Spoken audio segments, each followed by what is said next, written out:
Welcome to my YouTube channel AGM coaching A1। আজ আমি তোমাদের সঙ্গে আলোচনা করব ইংরেজিতে যে ভাওয়েলগুলি আছে সেই ভাওয়েলগুলি বিভিন্ন রকমভাবে বা বিভিন্ন ধরনের উচ্চারণ হয়ে থাকে।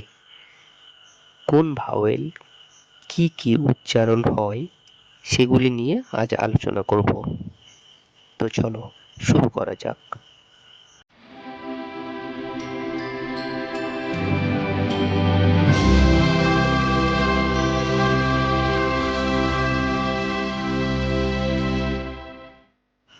বাংলা ব্যাকরণে যেমন দুই ধরনের বর্ণ আছে, ইংরেজিতে বা ইংরেজি ব্যাকরণে অর্থাৎ ইংলিশ গ্রামারেও ঠিক একই রকম লেটার আছে।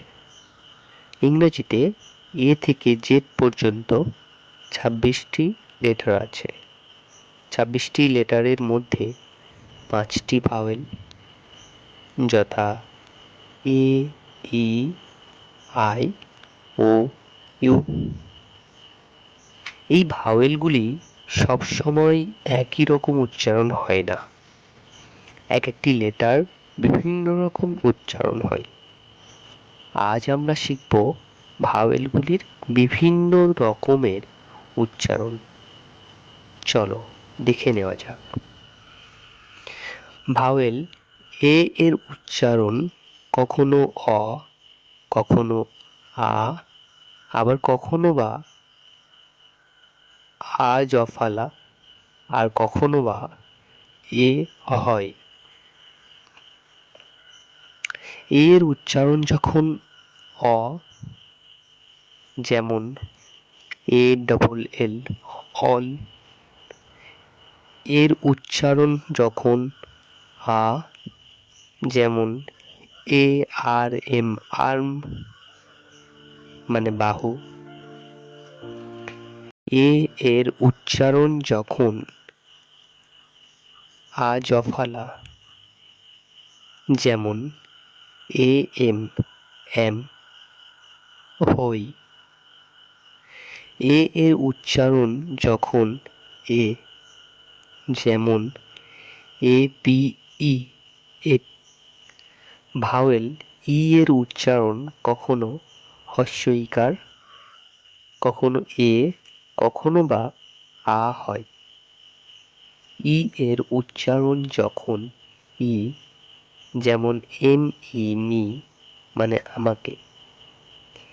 ই এর উচ্চারণ যখন এ, যেমন H E N hen, P E N pen. E এর উচ্চারণ যখন আ, যেমন E A G E R eager. Vowel I এর উচ্চারণ হস্য ইকার, আই আকারের মতো হয়। আই এর উচ্চারণ যখন হস্য ইকারের মতো হয়, যেমন D I G dig, P I G pig. I এর উচ্চারণ যখন আই এর মতো হয়, যেমন M I N E mine. I এর উচ্চারণ যখন আকারের মতো হয়, যেমন G I R L girl. Vowel O এর উচ্চারণ অ, আ, হস্য উ, ঔ, ওয়া এর মতো হয়। আবার ভাওয়েল ইউ এর উচ্চারণ আ, ইউ, হস্য উ এর মতো হয়। উদাহরণগুলো নিচে নিচে দেওয়া আছে, দেখে নাও। সুতরাং এ, ই, আই ও ইউ ভাওয়েলগুলির উচ্চারণগুলির নির্ভর করে কোন ওয়ার্ড কেমন উচ্চারিত হবে। তাই অবশ্যই ইংরেজিতে বা ইংরেজি শিখতে ভাওয়েলগুলির উচ্চারণগুলির দিকে নজর দিতে হবে। থ্যাংক ইউ বন্ধুরা, আজ এই পর্যন্ত। দেখা হচ্ছে পরবর্তী ভিডিওতে। আর হ্যাঁ, ভিডিওটি কেমন লাগলো কমেন্ট করতে ভুলো না।